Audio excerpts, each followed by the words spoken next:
Тэгэхээр одоо манай залуучууд те одоо 20 настай, 30 Мгм. настай, 40 нас дөнгөж одоо хурж явж байгаа залуучуудын хувьд бол юу гэж боддог гэхээр би бол одоо энэ өвчин эрсдэл байхгүй те одоо би одоо тарган биш ээ те за би ингээд одоо янз янзын юм хэрэглэхгүй одоо ингээд сайхан явж байгаа учраас өвдөх юм байхгүй байгаа учраас одоо энэ бол асуудаггүй ингээд бодоо яваад байдаг тийм үү? Биеийн жингийн илүүдтэй харгалзалцтай байгаа хүмүүсүүд за даа ялангуяа одоо хэвлийн тойрог эдэлтэд 95-аас дээш, эмэгтэйд 85-аас дээш байгаа тохиолдолд муу өөх тосны солилцооны алдагдал үүссэн байх эрсдэл өндөртэй. За дотор эргэтэн өөхөж нөгөө гол судснууд одоо судас хатуурлын эрсдэл гарах магадaltaй байгаа учраас бас зайлшгүй үзүүлэх ёстой гэсэн. Цусны даралт одоо 130-аас дээш ч юм уу те их ачааллын дараа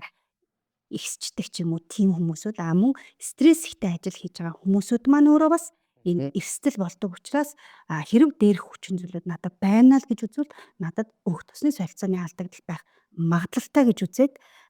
бас урьдчилан сэргийлэх эрт илрүүлэхтэй хамрагдаад яг тэр өөх тосны солилцооны үзүүлэлтүүдэд үзүүлэх хэрэгтэй.